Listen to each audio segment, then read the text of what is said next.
Hello, I'm Owen Bean. I work at Chameleon Tattoo in Cambridge, Massachusetts. ChameleonBodyArts.com is the website. Chameleon Tattoo's been here more than 10 years, but 10 years as such with tattooing. For the last 14 years, I've been doing body piercings here in Cambridge. And I'll be talking to you about piercings today.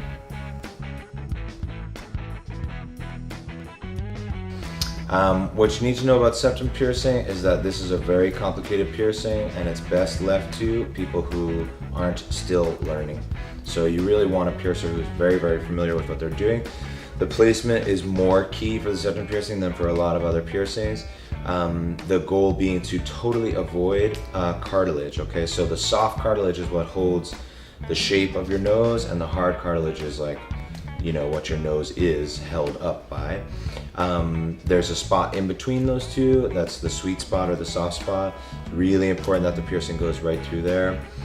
Jewelry size is also really important. You want to make sure, once again, that you don't have jewelry that's going to constrict the tissue in any way.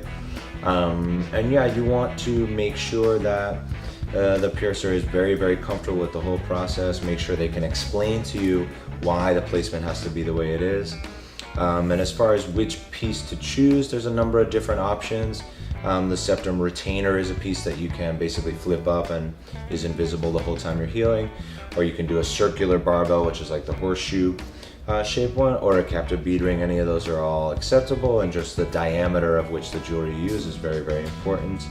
And then yeah, you want to make sure that it's straight after it's done. That's pretty important stuff. And make sure that the piercer is comfortable with how the piercing came out.